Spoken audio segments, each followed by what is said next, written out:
Don't bring your daughter, she doesn't fit the aesthetic, my mom said before her fancy garden party. She pocketed my $2,200 contribution anyway. I just smiled. A week later she called. Nothing works. Power's cut, Wi-Fi's gone, the pool's empty. Did you pay? I said, for the right aesthetic, yes. For you, no. 20 minutes later, I received 5 calls from mom's lawyer. My name's Madison, I'm 32 and I've always been the responsible one in my family. The one who shows up. The one who helps before being asked. The one who makes excuses for other people's behavior while silently picking up the pieces. That role was basically handed to me the day I turned 18 and started paying my own bills while still bailing my parents out of theirs. So when my mom called me 2 months ago to tell me about her garden party, I already knew where the conversation was headed. She didn't even try to sugarcoat it. It's going to be simple but elegant, she said, like that combination somehow meant it wouldn't be expensive. Then came the list. She was renting real linen napkins, hiring a local jazz trio, getting someone to repaint the fence because chipped paint just looks sad. And apparently there was some flower arch involved that cost more than what I paid for my first car. I kept quiet until she got to the real point. I know you understand the importance of presentation, Madison, she said, then paused. But please don't bring June. She doesn't fit the aesthetic. Just like that. June is my daughter. 8 years old. Obsessed with bugs and astronomy and making potions out of shampoo and glitter. She wears whatever she wants, usually layered, and never brushes her hair unless it's her idea. She also has a patch over one eye, bright pink with stars on it, because of a lazy eye we've been working on correcting since she was 3. I didn't ask what my mother meant. I already knew. She thought June was too much for her secret garden brunch, with her Facebook friends and people she pretended she still talked to. My mother's always cared more about what things look like than what they really are. So I just asked, how much? She told me $2,200. Said she was already in deep with deposits and didn't want to have to cancel anything. Claimed it would be a family contribution, even though no one else was pitching in. I sent the money that afternoon and wrote for your aesthetic in the memo line. The party happened that Saturday. June and I stayed home. I took her to the creek near our place and let her catch frogs in a bucket while I drank gas station coffee and tried not to check my phone. I only caved later that night. My mom had posted over 50 pictures. A rented peacock chair. A champagne wall.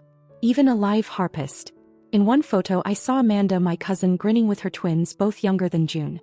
One had a sucker stuck to her shirt. The other had a face covered in what looked like chocolate frosting. Apparently they did fit the aesthetic. I didn't comment, didn't text. I just waited. Exactly a week later, my mom called me around 8:30 a.m. Said her power had been shut off, the Wi-Fi wasn't working, and the pool was completely drained. Wanted to know if I'd forgotten to pay the bills this month. I said, for the right aesthetic, yes. For you, no. She hung up.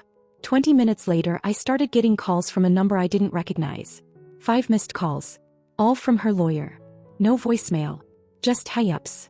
And that's how I found out that my mom, who pocketed my $2,200 and told me to hide my daughter like some embarrassing accessory, wasn't just ungrateful. She was getting ready to go after me legally. And I was just getting started. The first time I heard from my mother's lawyer, I was sitting at my kitchen table, helping June with her homework. It was just past 7 p.m. when my phone rang. Unknown number. I almost didn't answer, but something told me to. The man on the line introduced himself as Gerald Morton, attorney representing Ms. Jeanette Taylor, my mother. He spoke in a flat, practiced tone, but I could tell even he thought the words sounded ridiculous as he read them. Ms. Taylor has retained my services to recover damages she alleges were caused by your failure to fulfill certain financial obligations. I almost dropped the phone. What financial obligations? He cleared his throat. The utilities for Ms. Taylor's residence, which she believed you had agreed to cover, and the subsequent damages caused by the disruption of said utilities. Actually laughed. Right there while Gerald was still on the phone. It wasn't the kind of laugh you plan. It was sharp, shocked, and bitter. I asked him point blank if he had any proof I'd agreed to pay her bills. He hesitated before saying he just had her signed affidavit. I told him I had receipts, 2 literal ones. The Venmo transaction for $2,200 labeled, for your aesthetic. Screenshots of her texts asking for the money. Not a single mention of utilities or damages. Not a single agreement to pay her bills. He said he'd be in touch. I figured that was the end of it.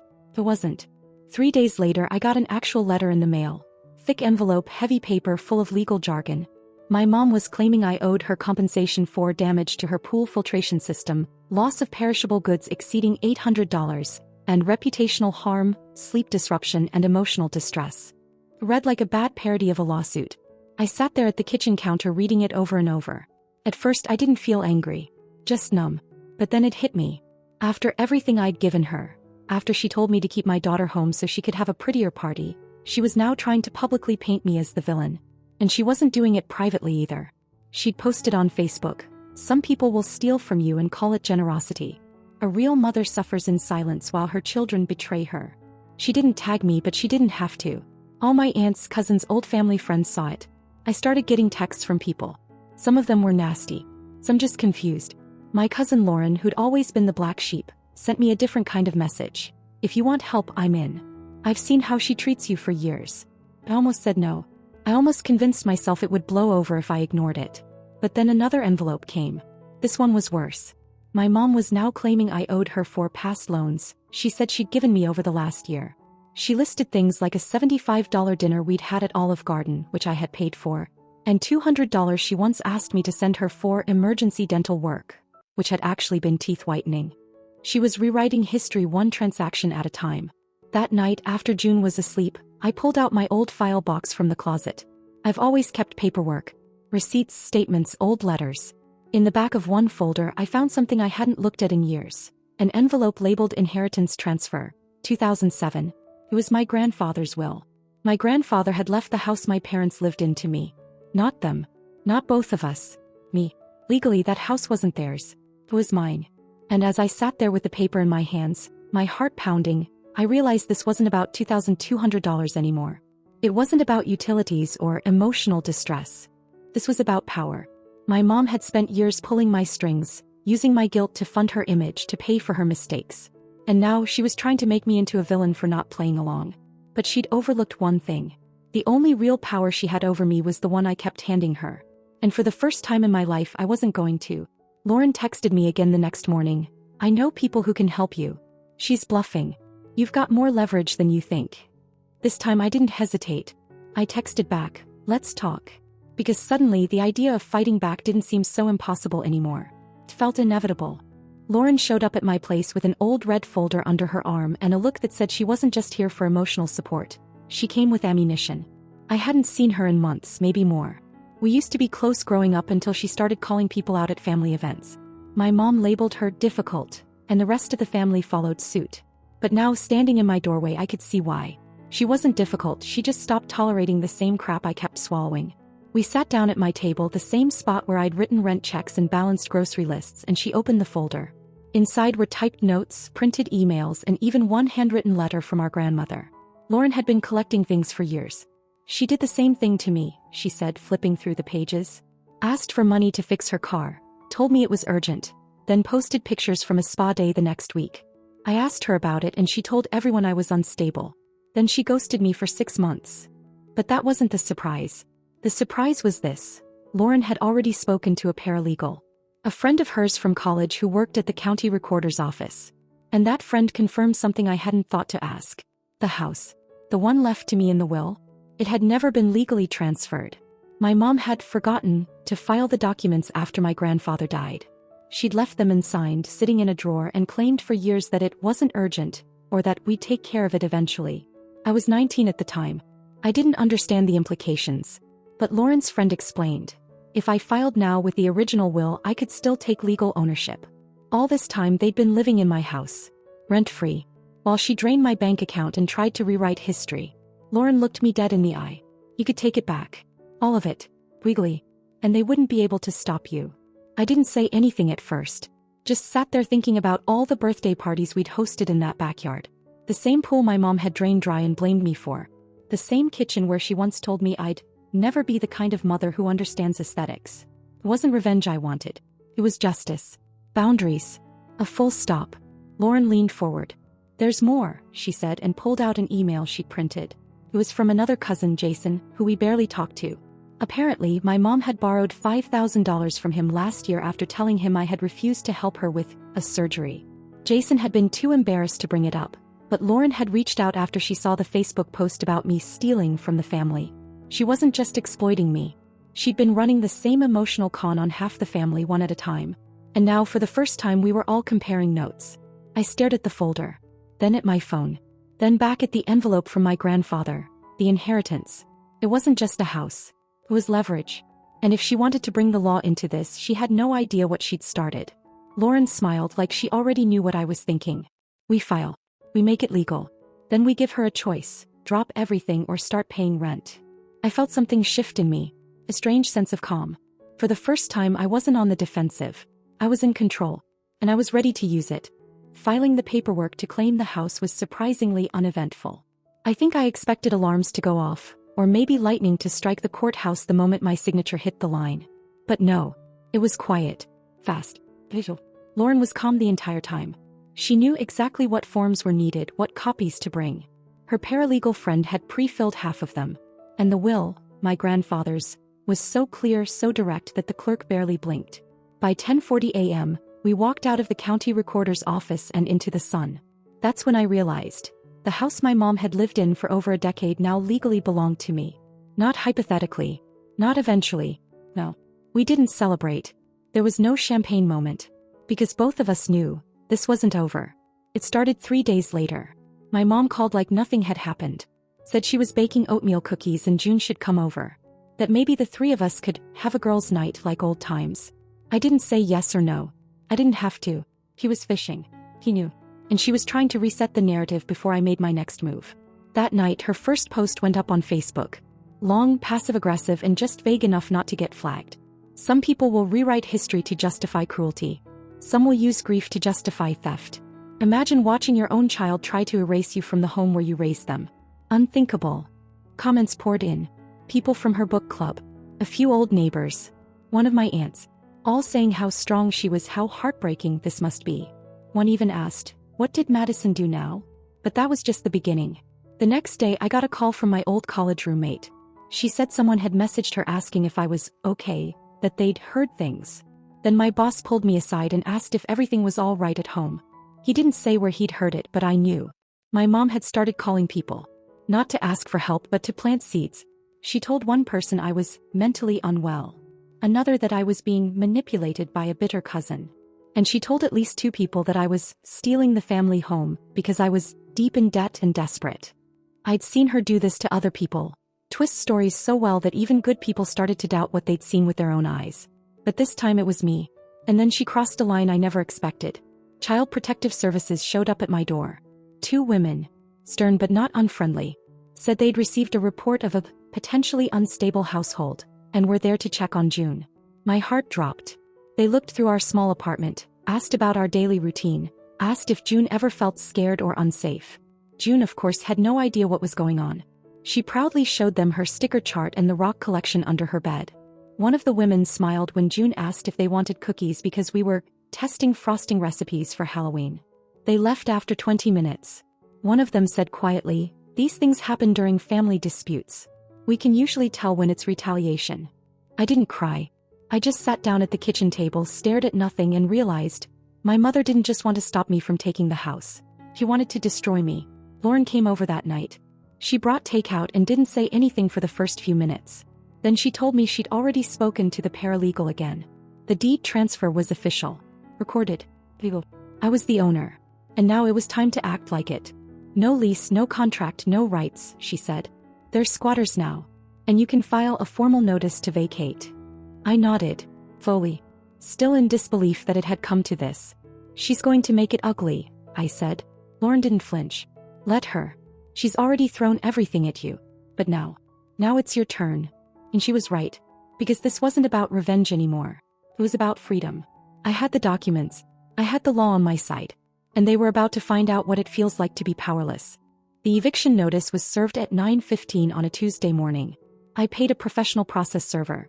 No warning, no discussion, just a knock at the door and a man in a windbreaker with an envelope. I didn't watch. Didn't check my phone. I already knew what was coming. The first call came from my dad. That surprised me. He's never been the type to get involved when things get messy. My whole life he was the quiet background presence behind my mom's chaos.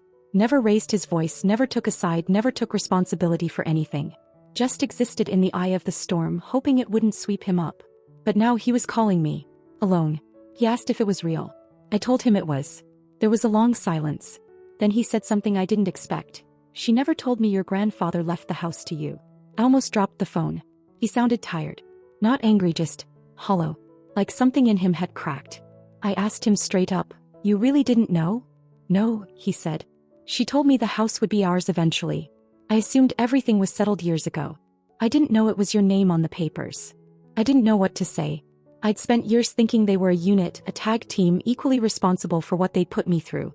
Now I was looking at a man who'd been in the passenger seat the whole time, quiet, complicit, but maybe just as misled.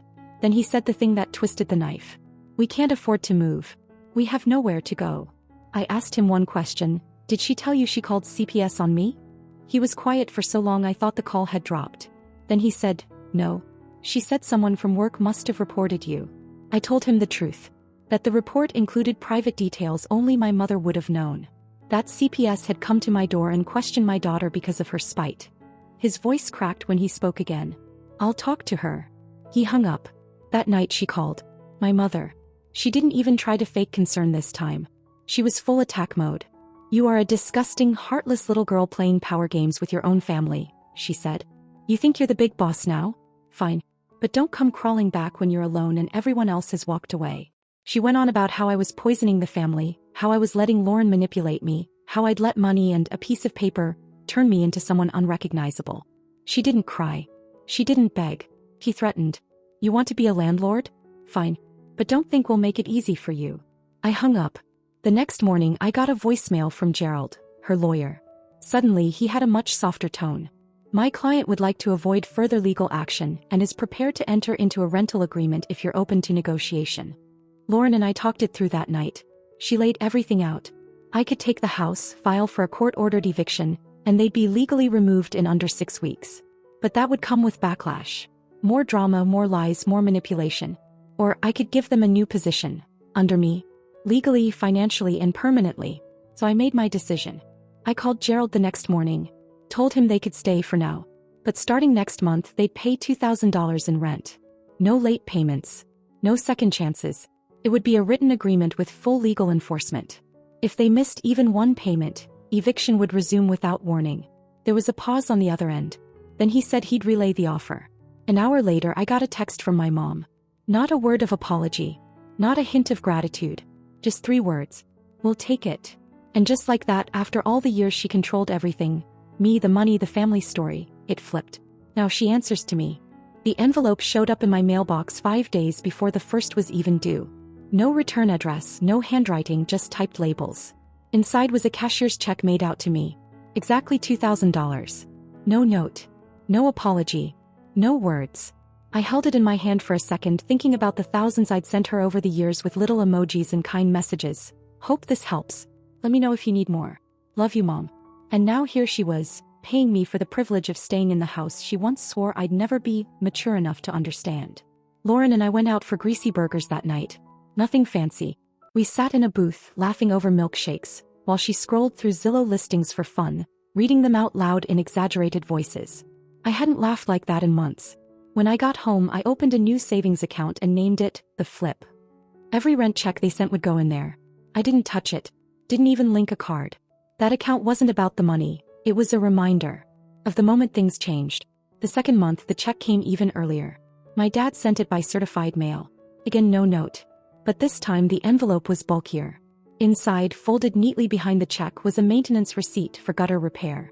My dad's handwriting at the bottom said, "Handled. No need to worry about it." That was the first time he reached out. Not my mom. Him. A week later he called.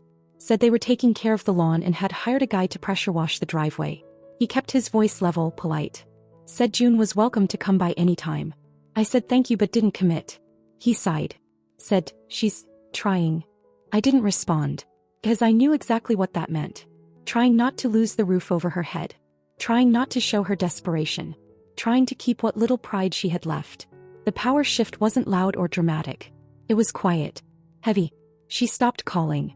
Stopped posting cryptic messages. Stopped pretending to be the center of the story. She was still living in the house, but no longer in control of it. A few cousins reached out too. Jason apologized again, told me he'd finally gotten his $5,000 back after threatening to take her to small claims court. My cousin Rachel, who I hadn't talked to in years, sent a message that said, "You did what I never could." Apparently, my mom had been playing the same game with everyone. Little loans, big favors, endless guilt. I wasn't her only target. I was just the first one to fight back hard enough that it changed something. June doesn't talk about her grandparents much anymore. She knows I won't lie to her, but I also won't force anything. He's smart. She notices who shows up and who disappears when things get uncomfortable. She knows the difference between people who love her and people who use love like a leash. Every first of the month, a new check shows up. Always early. Always silent. Sometimes I wonder what my mom feels when she writes my name on that check. If she's angry, embarrassed, resentful, maybe all of it. Or maybe, just maybe, she's finally learning what accountability feels like. Me. I sleep better now. Not just because the money helps, though it does, but because for the first time in my life I'm not walking on eggshells. I'm not trying to earn affection that comes with conditions. I'm not financing someone else's fantasy while putting mine on hold. I live on my own terms. In peace. With my daughter, my cousin, and a new understanding of what family really means. They used to drain me. Now they pay me. Funny how quickly things can change when you stop letting guilt run the show. The final update. It's been 6 months since I took control of the house. The payments still come in regular as clockwork. No more games. No missed deadlines. No excuses. Every month $2,000 lands in my account. Quiet, cold, and on time. My parents haven't tried anything since. No lawyers, no surprise visits, no sudden family emergencies that used to pull me back in. It's like something inside them finally broke the day that eviction notice landed. Or maybe they finally believed I wasn't the soft-hearted girl who would bend every time they leaned on me. Whatever the reason, they've stayed in line. And I've stayed out of their orbit. June is thriving. She's joined a local science club, started baking her own weird dessert experiments, and hasn't asked to visit their house once. She knows it's ours now, but she doesn't connect that place with anything warm or safe. Her life is here with me, in a home I protect, not apologize for. Lauren and I are closer than ever. We still joke about that folder she brought over like it was the beginning of some Netflix miniseries. In a way it was. She started helping other people with financial and legal messes. Nothing official, just guiding friends and cousins who've been trapped in toxic dynamics like I was. Watching her do that has been one of the most unexpectedly beautiful parts of this whole mess. As for the rest of the family, most of them went quiet. A few offered shallow apologies once the dust settled. One aunt sent me a long email about keeping the family together, which I never answered. I don't hate them. I just don't trust them anymore. And I've learned that peace doesn't come from pretending things didn't happen. Comes from putting up walls where doors used to be. The money from the rent now sits untouched in an account that's grown steadily, over $12,000 and counting. I'm not saving it for anything specific. Just knowing it's there, knowing it came from my boundaries instead of my breakdowns. That's enough for now. Sometimes I still drive past the house. I don't go in. I don't need to. I just look at it and remember the girl who used to show up every time her phone rang, afraid of what silence might cost her. And I remember the moment I finally realized I didn't owe anyone my silence, my money, or my guilt. I don't chase peace anymore. I built it. And I'll never let anyone rent it out from under me again.